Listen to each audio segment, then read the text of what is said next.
Namah Vishnupadaya Krishna Prastaya Bhutale Srimate Bhakti Vedanta Swamin Ite Namani. Welcome again to our series, Ekadashi series, exploring the perfect gentleman, as Srila Prabhupada expresses the 26 qualities of a devotee. And so we're very, very happy again to have our glorious Siddhanta Prabhu to guide us through and take us. He is selecting these snippets of the memory series that explore these qualities. And today, Siddhanta, tell us, what is the quality that we're going to be exploring? Right. Today is the 14th quality out of the 26, which is that a devotee is very meek. Meek. Now, generally, one hears the word meek and thinks it as a weakness. But in reality, according to the dictionary, I'm going to give you two definitions. Okay. That will change our attitude about what that really means. That, first of all, meek means enduring injury with patience and without resentment. Okay, yes. And the other one is the actual biblical definition of being meek, which is an attitude or quality of heart whereby a person is willing to accept and submit without resistance to the will and desire of God. And those are the meek that will inherit that's the biblical meek. That's right. That's the spiritual aspect that we're going to look at today. And we're focusing on 7 amazing stories. And they're all new except for one that I'm going to lead off with that we heard from Bhavananda Prabhu a couple of Ekadashis before, but it follows a narrative that I'm establishing here today, in a chronological order of this theory of being meek, that Prabhupada exhibited. And so hopefully one hasn't heard his story before, but if so, bear with me or fast forward through it if you've already heard it. No. But, okay. They're ever fresh. There you go. So that's the concept for today. So we'll start with Bhavananda, but then go into a story by Narayan, Mula Prakriti Devi Dasi, wonderful, Radhanath Swami, Vrindavan Vilasini Devi Dasi, Abhiram Prabhu, and finishing with the cherry on top for this session will be from Ajamil Prabhu, who I recorded in Mayapur a couple of years ago. Okay. So without further ado, let's just jump right in. We have a number of stories and great lessons to learn from and develop our attachment for Prabhupada and our realization how he is exhibiting the quality of being meek. He said, I have so many palaces all over the world that I can stay in. He said, practically speaking, there's no difference between me and the Goswamis in terms of our lifestyle. He said they stayed under a different tree every night. I stay in a different palace every night. They wrote, I write. He said, originally, I did not want to come here. He said, Krishna, not to America, but to this world. He said, Krishna asked, I want you to write those books. Come down and write those books. And I said, I don't want to come to that. I don't want to go to that material world. And he said, Krishna said, don't you worry, I'll take care of everything. You write those books. That was the first and only time that I've ever heard or read, I might be wrong, where Prabhupada actually spoke about Krishna speaking to him and how he didn't want to go. And he made that face, that, his upper lip kind of, I did not want to go to that world. He said, I will take care of everything. You just come down and write those books. The atmosphere when he said that, it was just, it was like nothing I've ever experienced, ever. Hare Krishna. So again, an attitude or quality of heart whereby a person is willing to accept and submit without resistance to the will and desire of God. Yes. So Srila Prabhupada surrendered. Nice introduction. Yeah, it's a start. So chronologically now, let's listen to Narayan and an experience he had with Prabhupada that also will give us another aspect and evidence of Prabhupada being meek. That same time, I believe it was his Bhakti Siddhanta Saraswati's disappearance day, and he was describing at how he had been going on and on for many, many years. His spiritual master had told him to spread Krishna consciousness in the Western world. In a sense, it was only a few words that had been given. Just, you should go and spread Krishna consciousness in the Western world in the English language. And many, many years had passed. And Srila Prabhupada had, of course, been making plans to raise money through pharmaceuticals, etc., to do this, and then his pharmacy burned down. But at some point, he said he began to see his spiritual master in dreams, and his spiritual master was saying, this time to go. And he was thinking, he said, he was looking around, there was probably about 10 or 15 of us in the room at the time. He was looking around the room, and he said, I was thinking how I can leave my children, and like that, I have my 4 children, how I can leave them and do this. And then he looked out, and it seemed as though tears like shot from his eyes. And he looked around us, his eyes were shining, and he said, but now, he said, I have got so many children. And from the way he said it, it gave almost the impression that the whole world had gathered inside that tiny little room in Seattle. And that we could envision, somehow there was never any question but that there would be a huge world movement. And yet, at that time, I think there were probably less than 70 devotees in the entire movement. Yes, surrender to the will. Yeah, this is, he was, from the very beginning, he was surrendered to the will of Krishna in that way. Just, he got the order and he just started thinking about how to do it. Right. Yeah, not arguing. I mean, he was concerned. He expressed that he was concerned about how will I do this, but not like negotiating. No, give me something else to do. No. That sense of meekness is very special. Right. Now let's hear from Mula Prakriti, Devi Dasi.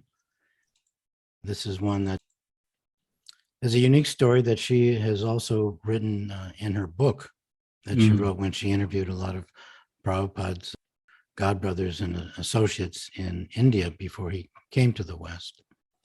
So these are very unique stories. So please take note of this particular incident from Mula Prakriti Devi Dasi.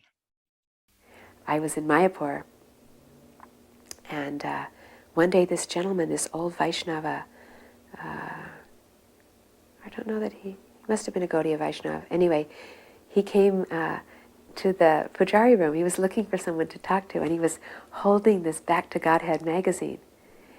And he said, is anyone here who is disciple of Bhaktivedanta Swami Maharaj? And a few of us said, well, we are. He said, oh, I have to tell something really special. And he was very excited. He said, I have been the pujari at Advaita Acharya's house in Shantipur.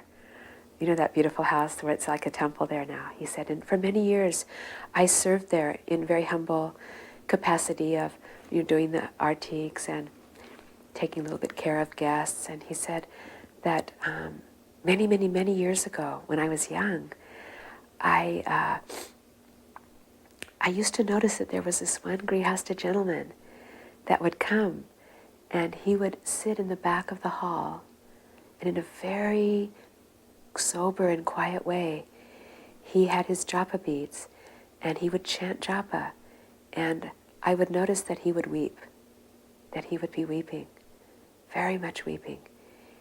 He said, so because of that, I didn't want to disturb him. But I would notice him, and whenever he would come, I would be so happy to see him. My heart would fill with joy. He said, and I would always try and give him some Mahaprasadam or some little thing, but I never asked who he was or anything like that. He said he always moved with great determination. And he was came in a very determined way, and he left in a very determined way. Sometimes he would stay almost all afternoon and just chant. And he said, and then after some time, I noticed that he didn't come anymore. He said, I looked for him, but he didn't come. And then he said, after a few years, one day I was doing my seva, and I noticed that there was someone sitting in the exact place where he used to sit in the back, who was chanting like him, but he was wearing saffron robes.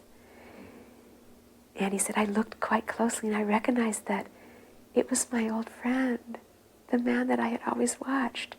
And he was chanting in that same way, but even more deeply, and weeping, so much bitterly weeping. He said he was weeping so much that he himself was weeping. And finally, he gathered together some Mahaprasadam, and he waited until that sannyasi was finished, and when he was ready to leave, he came up to him and he said, here, you remember me? I brought you some Mahaprasadam. And I'm so glad to see you. I didn't recognize you at first. What is your name? Who are you? He goes, I've been watching you for so many years. Who are you? And then that man said, my name is Abhay Charnaravinda Bhaktivedanta Swami Maharaj. And I am a humble and very fallen disciple of my most glorious Gurudev, Srila Siddhanta Saraswati Thakur Prabhupada. He said, and the reason that I've been coming here for so many years is because this is the place where Chaitanya Mahaprabhu and Nityananda Prabhu and Advaita Prabhu used to gather to plan the whole worldwide movement of this Sankirtan mission. They would come here together. This is such a holy place. He goes, so I have been coming here, and I've been praying at the dust of this place and at the dust of their feet for their mercy. He said, because many years ago, my Gurudev gave me an impossible mission. He ordered me to go across the ocean and somehow plant this Krishna consciousness, this pure Vaishnava Krishna consciousness on that foreign soil. He goes, I am not knowing how to go, and I am coming here and I am praying for them to give me guidance and inspiration. He said, and I'm feeling great mercy. He said, but tomorrow I am actually leaving. I am leaving Bharatvarsha. I am going on a ship. I don't know even which direction it's traveling. I'm going. I have no place to turn. I don't know what will happen except that my Gurudev has given me this order, and the personalities of this place have given me their mercy. He said, would you also bestow upon me your mercy? And so that devotee said, he said, oh, of course you have any mercy that I have to give. He said, I pray that you will be successful. And then Prabhupada said, may we meet again. And then Prabhupada took whatever little bag he had and he walked away. And so we know from history that that was when Prabhupada had come to leave, and he had come and made one visit to Mayapur and had come there also. And then the next day he left on the ship. Yes. That feeling you get hearing that of a soul meek, like you, I'm getting this impression of a very, very strong, personality, but given, tied like a to the rope that has been guided by his guru, just and he wrote like this, a puppet. I'm just a puppet. Make me dance, just putting yourself into that, just be the instrument. Yeah. So that's really a classic story. Now we've just left off where Prabhupada at this point from this story is going to board the Jaladuta. So now let's hear from Radhanath Swami and take us to that day when he boarded. Srila Prabhupada writes, when he left, only 5 people were there to see him off. A Mr. Bhagavati, a Mr. Sen Gupta, the Dwarwan of the Scindia Railway, the Scindia steamship lines, Mr. Ali, and his son, his smallest son, Vrindavan Chandra Dey. That was his send-off. Later on, I asked his son, Vrindavan, what were you thinking when your father, just going on 70 years old, was walking up the steps to the Jaladuta, all alone, carrying only 40 rupees, and not knowing anyone to help him? His son told me with tears in his eyes, I was proud of my father. When we talk about the meekness of Srila Prabhupada, but you also, it's balanced with this strength at the same time. It's an extraordinary quality, determined, strong, and yet no, what would be the opposite of meek? It's, arrogant, right? No arrogance. The meekness is in that demeanor that he had of being Krishna's servant. No arrogance, no, I'm just a servant. Right. Prabhupada has described himself that during the trip, he suffered 2 heart attacks. It was not an easygoing journey. So that definitely fulfills the definition, the first definition that I spoke of, where meek is determined as being enduring injury with patience and without resentment. Yes. Now let's listen to another Mataji Vrindavan Balasini, Okay. who we recorded in Vrindavan. And this is her realization about Prabhupada that fits this example. Her realization about Prabhupada's meekness and inner strength, essentially. Well, even as we hear in Bhagavatam, the most important one, that everything else is his complete surrender to his Guru Seva. Surrender like this, 100%. We could see selflessly surrendered to Srila Bhakti Siddhanta Saraswati Thakur. That was his life. And that's what he taught. Everything will be successful if you just surrender and make the instructions and the inner moods of your Guru, your life and soul. That's what brought Prabhupada to America. Yeah, everything like this. And of course, Kirtan.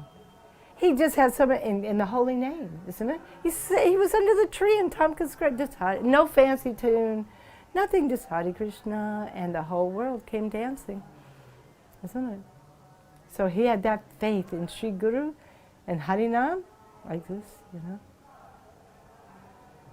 Of course, he is an eternally liberated soul, so he brought Vrindavan with him. That's the quality, So he has the qualities of the Brajvasis, especially those in the group of Sri Rupa Goswami. He's Rupa Nuga. And he always talked about Vrindavan, always. So. And all the rest was there, the humility, everything was just naturally there. But Bhakti Siddhanta was everything to him. Yeah, continuing that same thread of being the servant, the first few years especially, his tolerance, his patience with the circumstances that he had to endure is a clear example of that meekness, that being, I am God's, Krishna's servant, and whatever comes, I will endure patiently. I'll go through. I'm determined. Vyavasayatmaka buddhi ekeha gurunandana. Great. Thank you for sharing that. We have two more. Let's listen to Abhiram Prabhu and talk about it on the other side. There were a few conversations going on at that time that sort of all converged and expressed this thinking in Prabhupada about Gita Nagari. In one conversation, it happened downstairs in his house in Vrindavan. He was talking about his impending death. And he said, I have no lamentation, in the context of his impending demise, so to speak. I have no lamentation. These are words he would use, death, demise, I'm just paraphrasing him. And naturally he had no lamentation, sojati, nakanchati. But then he paused after saying, I have no lamentation about my impending death. He said, no, I have a lamentation. And one of us asked, not me, but one of us in the group, 3-4 people were there. You mean because you have not finished Srimad Bhagavatam? Srila Prabhupada said, no. That I have not established Varnashram.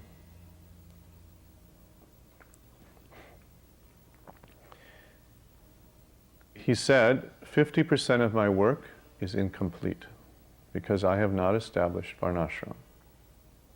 Now these two statements I heard in my own ears in Vrindavan. Then this thought kept coming up, what to do about this 50% of his incompleted work. It was in his mind.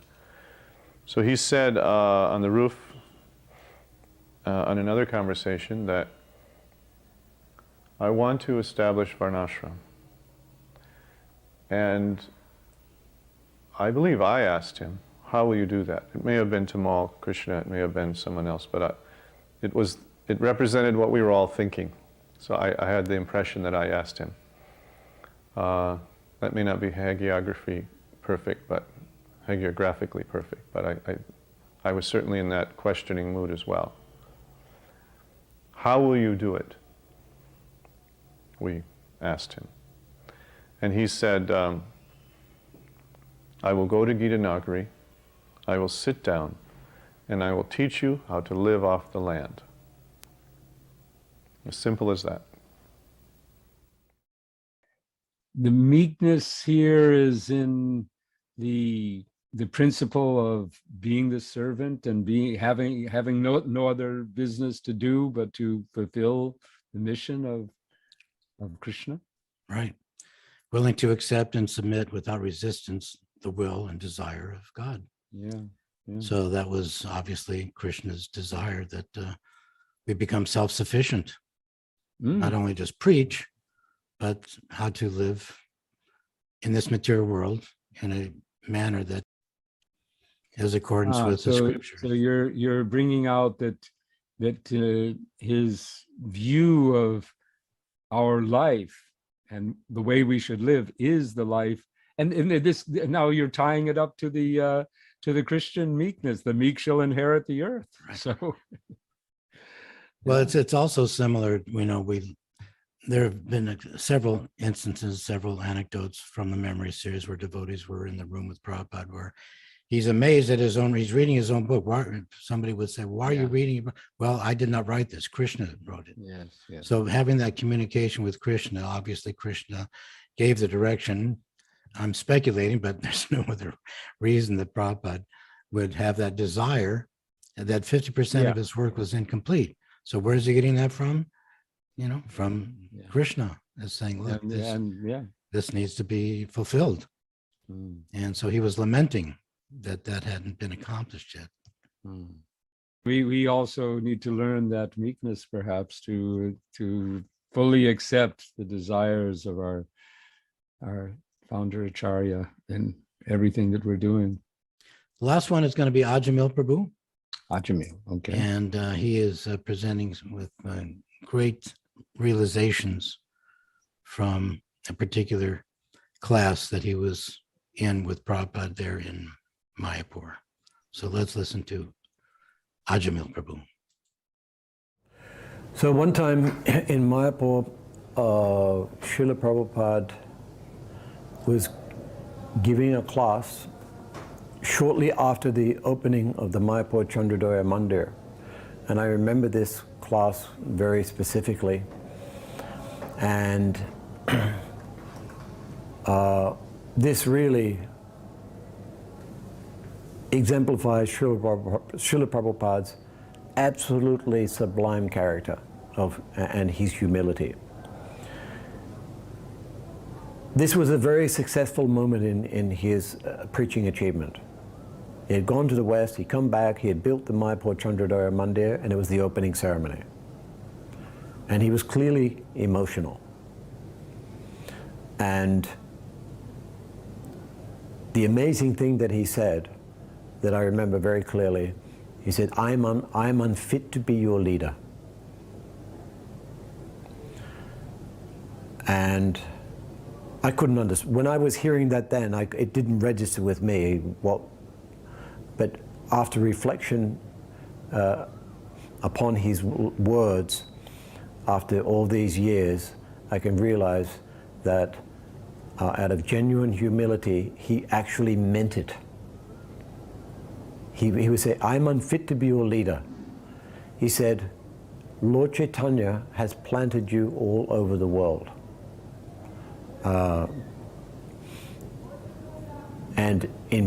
Because previously you were associated with Lord Chaitanya's Sankirtan movement. He said, actually, the credit is to you. I am unfit to be your leader. And I could not understand it in those. I just did not know what he was talking about at that time. As a young devotee, I was 24 years old. I had been a devotee for 4 years. And I could not understand, but now I understand it, is that he actually meant it. That's what really impresses me tremendously, is that he had everything to be proud of. He had everything to boast about. But he genuinely thought he was unqualified. He said, I'm not fit to be your leader. And he actually meant it. I could never do that. As soon as I get a little bit of achievement, you start gloating, you start feeling a little bit elated, but not with Srila Prabhupada. So how can we understand, the purity of such a Mahabhagavat like Srila Prabhupada and his humility, the humility that he displayed in that instance amidst his glorious achievement. And he never ever was proud. But at the same time, he was never ever fearful of chastising people, his competitors, who didn't spread the movement according to the wishes of Srila Siddhanta Saraswati Thakur. So Srila Prabhupada's character of humility in the midst of his absolutely amazing achievements is something that's very hard to comprehend. It can only come from someone who's a Mahabhagavat, and that was Srila Prabhupada. I had this just while I was listening, I was thinking about, the opposite of being meek and humble. Meek and humble, usually they go together, and the opposite is proud, arrogant, So yeah, this is so much of a common thread we're seeing in the qualities of the devotee, humility. Anyway, thanks for listening and ability to share this with others who Thank you very hopefully much. will log on and pass it on, share with no, their friends. many do. And this Ekadashi, we hope you'll all experience the same mood that Srila Prabhupada has expressed in his life. And let us all try to follow in those footsteps. Hare Krishna.